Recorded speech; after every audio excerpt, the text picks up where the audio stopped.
ਮਸੀਹ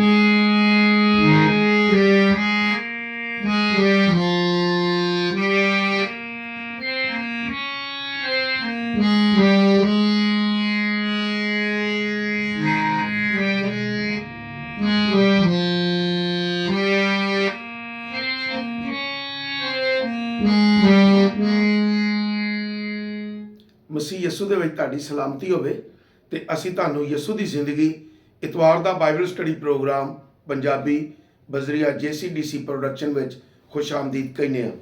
ਤੇ ਮੈਂ ਪਾਦਰੀ ਅਮਜਦ ਇਮਤਿਆਜ਼ ਤੁਹਾਡੇ ਕੋਲ ਖੁਦਾ ਦਾ ਕਲਾਮ ਲੈ ਕੇ ਹਾਜ਼ਰ ਹੋਇਆ ਤੇ ਅੱਜ ਅਸੀਂ ਯਸੂ ਮਸੀਹ ਦੇ 7 ਸਲੀਬੀ ਕਲਮਾਤ ਤੇ ਗੱਲ ਕਰਾਂਗੇ। ਯਸੂ ਮਸੀਹ ਨੇ 7 ਸਲੀਬੀ ਕਲਮਾਤ 7 ਕਲਮੇ 7 ਖਾਸ ਗੱਲਾਂ ਸਲੀਬ ਤੇ ਆਖੀਆਂ। ਪਹਿਲੀ ਗੱਲ ਉਹਨੇ ਆਖੀ, ਐ ਪਿਓ ਇਹਨਾਂ ਨੂੰ ਮਾਫ ਕਰ ਦੇ। ਲੂਕਾ ਦੀ ਅੰਜੀਲ ਉਹਦੇ 33 ਬਾਬ ਦੇ ਵਿੱਚ ਲਿਖਿਆ ਹੈ, ਐ ਪਿਓ ਇਹਨਾਂ ਨੂੰ ਮਾਫ ਕਰ ਦੇ। ਦਰਅਸਲ ਯਿਸੂ ਮਸੀਹ ਨੇ ਇਹ ਸਾਨੂੰ ਬੜਾ ਵੱਡਾ ਸਬਕ ਦਿੱਤਾ ਹੈ। ਇਹ ਐਵੇਂ ਗੱਲ ਨਹੀਂ, ਮਾਫ ਕਰਨ ਦਾ, ਇਹਨੂੰ ਮਾਫੀ ਦਾ ਕਲਮਾ ਕਹਿੰਦੇ ਨੇ। ਤੇ ਮਾਫ ਕਰਨਾ ਬੜਾ ਜ਼ਰੂਰੀ ਹੈ। ਇਸ ਲਈ ਕਿ ਤਰੀਕਾ ਦੱਸਿਆ, ਅਸੀਂ ਗੁਨਾਹ ਕਰਨੇ ਆ ਤੇ ਰੱਬ ਕੋਲੋਂ ਆ ਕੇ ਮਾਫੀ ਮੰਗਣੇ ਆ ਖੁਦਾ ਤੋਂ ਕਿ ਸਾਨੂੰ ਯਿਸੂ ਦੇ ਲਹੂ ਨਾਲ ਮਾਫ ਕਰ ਦੇ। ਯਿਸੂ ਦਾ ਲਹੂ ਆਪਣੇ ਉੱਤੇ ਲੈਨੇ ਆ ਤੇ ਕਹਿੰਦੇ ਆ ਯਿਸੂ ਦੇ ਨਾਂ ਤੇ ਸਾਨੂੰ ਮਾਫ ਕਰ ਦੇ, ਸਾਡੀਆਂ ਗਲਤੀਆਂ ਗੁਨਾਹ ਮਾਫ ਕਰ ਦੇ। ਲੇਕਿਨ ਯਿਸੂ ਮਸੀਹ ਨੇ ਇੱਕ ਅਨੋਖਾ ਤਰੀਕਾ ਦੱਸਿਆ ਸਾਨੂੰ, ਉਹ ਹੈ ਯਿਸੂ ਮਸੀਹ ਖੁਦ ਕਹਿੰਦੇ ਨੇ, ਐ ਪਿਓ ਇਹਨਾਂ ਨੂੰ ਮਾਫ ਕਰ ਦੇ। ਐ ਨਹੀਂ ਜਾਣਦੇ ਕਿ ਕੀ ਕਰਨੇ ਆ, ਇਹਨਾਂ ਨੂੰ ਮਾਫ ਕਰ ਦੇ। ਸਾਡੇ ਲਈ ਫਰਜ਼ ਹੈ ਕਿ ਅਸੀਂ ਬਗੈਰ ਮਾਫੀ ਮੰਗਿਆ ਦੂਜੇ ਨੂੰ ਮਾਫ ਕਰ ਦਈਏ।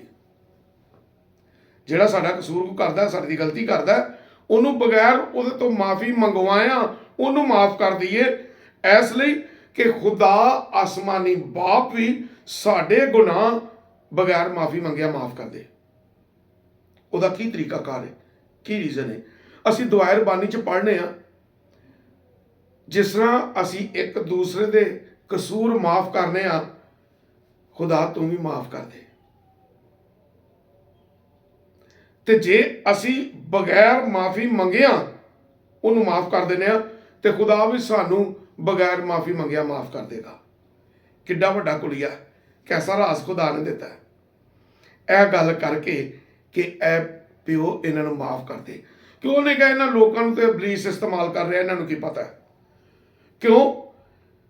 ਸ਼ੈਤਾਨ ਲੀਡਰਾਂ ਨੂੰ ਇਸਤੇਮਾਲ ਕਰਦਾ। ਪਹਿਲੋਂ ਨੇ ਫਕੀਆਂ, ਫਰੀਸੀਆਂ, ਸਰਦਾਰ ਕਾਇਨਾਂ ਨੂੰ ਇਸਤੇਮਾਲ ਕੀਤਾ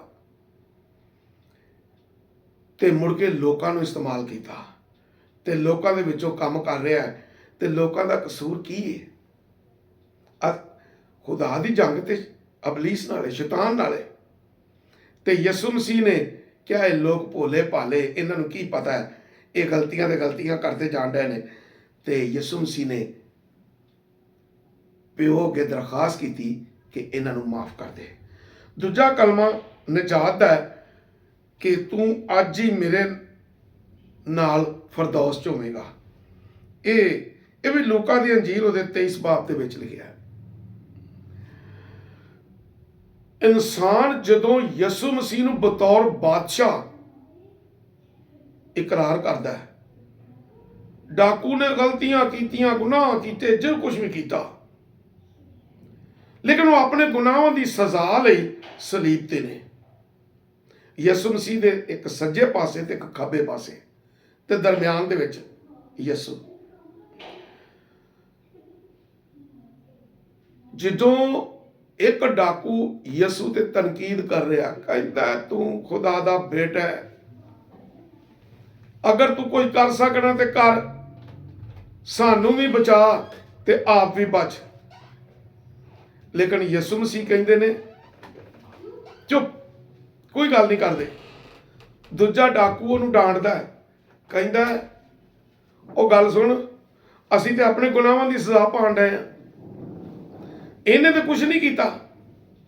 ਤੇ ਨਾਲ ਹੀ ਆਂਦਾ, ਯਿਸੂ ਜਦੋਂ ਤੂੰ ਆਪਣੀ ਬਾਦਸ਼ਾਹੀ ਜਾਏ ਤੇ ਮੈਨੂੰ ਯਾਦ ਕਰੀ। ਉਸ ਸ਼ਖਸ ਦਾ ਬਾਦਸ਼ਾਹ ਇਕਰਾਰ ਕਰਨਾ, ਯਿਸੂ ਨੂੰ ਬਤੌਰ ਬਾਦਸ਼ਾਹ ਇਕਰਾਰ ਕਰਨਾ, ਮੰਨਣਾ। ਤੇ ਯਿਸੂ ਮਸੀਹ ਨੇ ਉੱਥੇ ਹੀ ਕਹਿਤਾ, ਤੂੰ ਅੱਜ ਹੀ ਮੇਰੇ ਨਾਲ ਫਰਦੌਸ ਚ ਹੋਏਗਾ, ਤੂੰ ਮੇਰੇ ਨਾਲ ਅੱਜ ਹੀ ਹੋਏਗਾ। ਜਦੋਂ ਅਸੀਂ ਆਪਣੀ ਗਲਤੀ ਦਾ ਇਕਰਾਰ ਕਰ ਲੈਂਦੇ ਹਾਂ ਤੇ ਯਿਸੂ ਮਸੀਹ ਨੂੰ ਬਤੌਰ ਬਾਦਸ਼ਾਹ ਮੰਨ ਲੈਂਦੇ ਹਾਂ ਤੇ ਖੁਦਾ ਸਾਨੂੰ ਮਾਫ ਕਰ ਦਿੰਦਾ ਹੈ। ਤੀਜਾ ਕਲਮਾ ਅਸੀਂ ਮੁਹੱਬਤ ਦਾ ਕਲਮਾ ਕਹਿੰਦੇ ਹਾਂ। ਯਿਸੂ ਮਸੀਹ ਪਹਿਲੋਠਾ ਸੀ, ਸ਼ਰੀਅਤ ਨੂੰ ਪੂਰਿਆ ਕਰਦਿਆਂ ਹੋਇਆ ਉਹ ਸਲੀਬ ਦੇ ਵਿੱਚ ਯਿਸੂ ਮਸੀਹ ਨੂੰ ਨਜ਼ਰ ਆਉਂਦਾ ਕਿ ਮੇਰਾ ਭਰਾ ਕੋਈ ਨਹੀਂ ਲਾਗੇ, ਮੇਰੀ ਭੈਣ ਕੋਈ ਨਹੀਂ ਲਾਗੇ।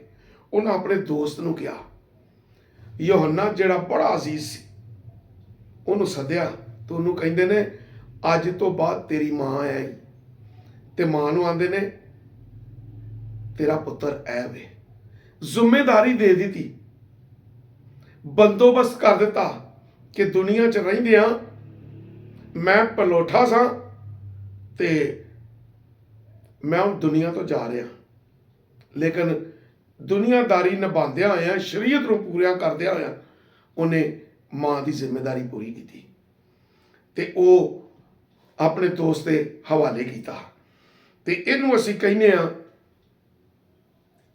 ਜ਼ਿੰਮੇਦਾਰੀ ਦਾ ਕਲਮਾ ਵੀ ਕਹਿੰਦੇ ਹਾਂ ਤੇ ਮੁਹੱਬਤ ਦਾ ਕਲਮਾ ਵੀ ਕਹਿੰਦੇ ਹਾਂ। ਤੇ ਇਸ ਲਈ ਪਹਿਲੋਠਾ ਹੋਣ ਦੇ ਨਾਤੇ ਬੜੀ ਜ਼ਿੰਮੇਦਾਰੀਆਂ ਨੇ। ਖੁਦਾ ਵੀ ਸਾਡਾ ਖਿਆਲ ਕਰਦਾ ਹੈ। ਤੇ ਚੌਥਾ ਕਲਮਾ, ਆਏ ਮੇਰੇ ਖੁਦਾ, ਆਏ ਮੇਰੇ ਖੁਦਾ ਤੂੰ ਮੈਨੂੰ ਕਿਉਂ ਛੱਡ ਦਿੱਤਾ ਹੈ। ਇਹ ਕਫਾਰੇ ਦਾ ਕਲਮਾ ਕਿਹਾ ਜਾਂਦਾ ਹੈ ਤੇ ਮੱਤੀ ਦੀ ਅੰਜੀਲ ਉਹਦੇ 27 ਬਾਬ 'ਚ ਇਹ ਲਿਖਿਆ ਹੋਇਆ ਹੈ। ਦਰਅਸਲ ਯਿਸੂ ਮਸੀਹ ਦੀ ਤੇ ਬਾਪ ਦੀ ਗੱਲ ਹੋ ਰਹੀ ਹੈ। ਯਿਸੂ ਮਸੀਹ ਦੇ ਮੂੰਹੋਂ ਨਿਕਲਣਾ ਕਿ ਆਏ ਮੇਰੇ ਖੁਦਾ, ਆਏ ਮੇਰੇ ਖੁਦਾ ਤੂੰ ਮੈਨੂੰ ਕਿਉਂ ਛੱਡਿਆ। ਯਿਸੂ ਮਸੀਹ ਦੇ ਉੱਤੇ ਗੁਨਾਹ ਸਨ, ਗੁਨਾਹ ਇੰਨੇ ਸਨ ਕਿ ਯਿਸੂ ਮਸੀਹ ਗੁਨਾਹਾਂ ਨਾਲ ਲੱਦਿਆ ਹੋਇਆ ਸੀ ਤੇ ਖੁਦਾ ਗੁਨਾਹ ਨੂੰ ਵੇਖ ਨਹੀਂ ਸਕਦਾ।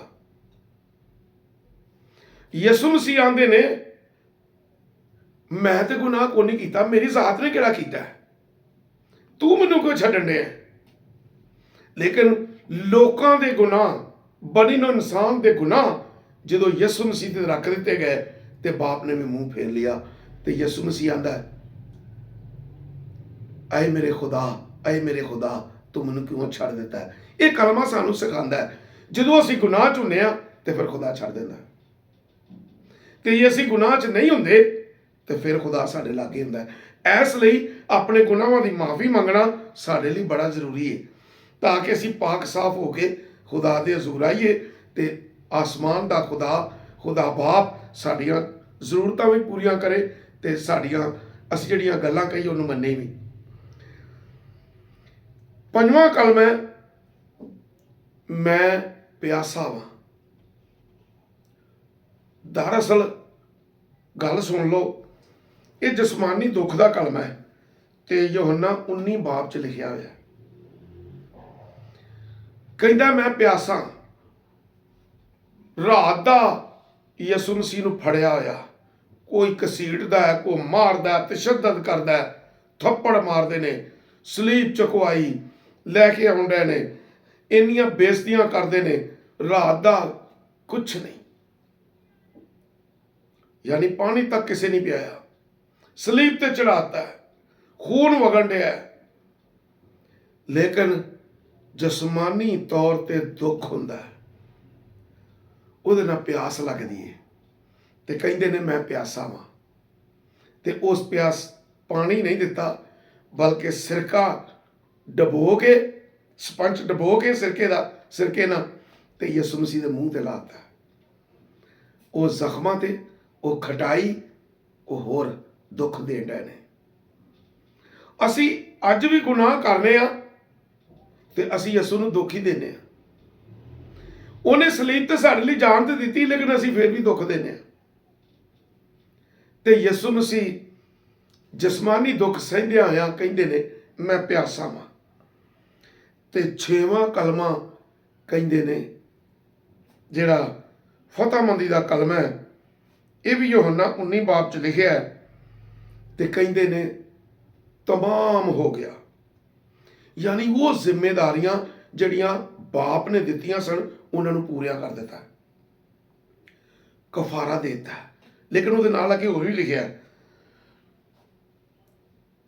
ਜਦੋਂ ਕਹਿੰਦੇ ਨੇ ਤਮਾਮ ਹੋਇਆ ਤੇ ਸਰ ਨੀਵੀਆਂ ਕਰਕੇ ਸਰ ਝੁਕਾ ਕੇ ਜਾਨ ਦੇ ਦਿੱਤੀ ਹੈ। ਤੇ ਮੇਰੇ ਭਰਾਓ ਮੇਰੀ ਭੈਣੋ ਜ਼ਰਾ ਗੱਲ ਨੂੰ ਸਮਝੋ, ਜਦੋਂ ਜਾਨ ਦੇਤੀ ਤਾਂ 7ਵਾਂ ਕਲਮਾ ਕਿੱਥੋਂ ਹੋਏਗਾ?